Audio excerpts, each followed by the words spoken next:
5 তারিখের ঘটনার পরেই গোবিন্দচন্দ্র প্রামাণিককে এক অবিসংবাদিত নেতা হিসেবে গড়ে তোলার অফার দেওয়া হয়েছিল, কিন্তু তিনি অস্বীকৃতি জানিয়েছেন।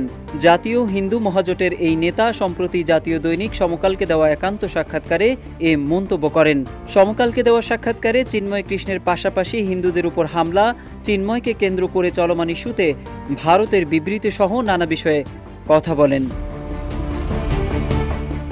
এদিকে সমকালকে দেওয়া সাক্ষাৎকারে চিন্ময় কৃষ্ণের কঠোর সমালোচনা করেছেন গোবিন্দ প্রামাণিক। তিনি দাবি করেছেন চিন্ময় কৃষ্ণ হিন্দু সম্প্রদায়ের বিরুদ্ধে কাজ করছেন এবং তাদের অধিকার হরণ করছেন। গোবিন্দ প্রামাণিক ভারতকে ইঙ্গিত করে বলেন, 5 তারিখের পরে কিন্তু তার কাছেই প্রথম অফার এসেছিল যে তাকে একটা বিশাল অবিসংবাদিত নেতা হিসেবে তারা গড়ে তুলবে। Double million offer, Walton fridge কিনে পেতে পারেন 20 লক্ষ টাকা, রয়েছে কোটি কোটি টাকার নিশ্চিত উপহার। গোবিন্দ প্রামাণিক বলেন, তার সম্প্রদায়কে নিয়েই তিনি সংগঠন করেন।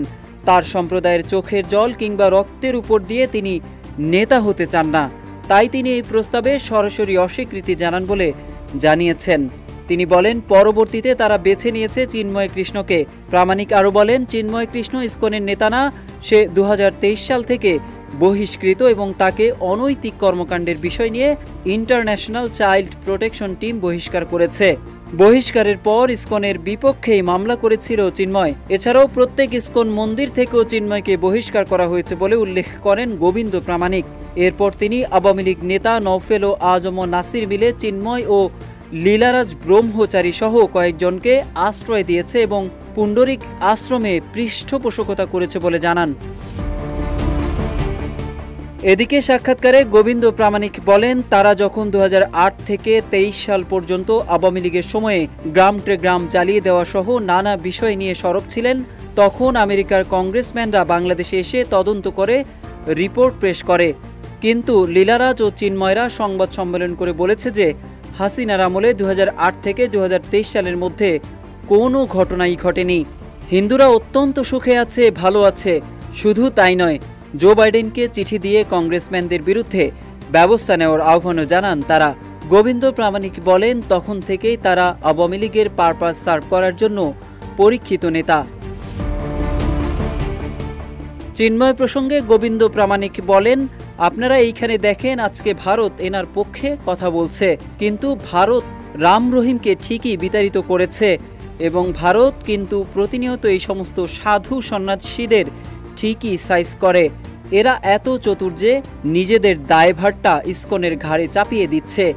এদের পিছনে যারা উস্কানিদাতা তাদেরও আইনের আওতায় আনা উচিত বলে মনে করেন প্রামাণিক। প্রকৃত আসামিদের বাঁচানোর জন্য দৃষ্টিভঙ্গি অন্যদিকে নিয়ে যাওয়া হচ্ছে বলেও মন্তব্য করেন গোবিন্দ প্রামাণিক। এটাও তাদের কৌশল, এই ফাঁদে যেন মানুষ না পড়ে এই আহ্বানও রাখেন গোবিন্দ প্রামাণিক। গেরুয়া ড্রেস পরলেই অনেকের মাথা ঠিক থাকে না বলে মন্তব্য করেন গোবিন্দ প্রামাণিক। ভারত প্রসঙ্গে প্রামাণিক বলেন, ভারত জানবে শুনবে তারপরেই না বিবৃতি দেবে। আজকে যেটা বাংলাদেশের ইসকন বলছে তাদের কেউ না, এখানে সাধারণ হিন্দু সমাজ ক্ষিপ্ত হয়ে গেছে। নারীরা বলছে, তাদের ভক্তরা বলছে যে এই সমস্ত খারাপ সন্ন্যাসীদের কারণে তারা ধ্বংস হয়ে যাচ্ছেন, অথচ সেটাকে নিয়ে তারা রাজনীতি খেলছে। এরা এত চতুর, নিজেদের দায়ভারটা ইসকনের ঘাড়ে চাপিয়ে দিচ্ছে বলেও মন্তব্য করেন তিনি।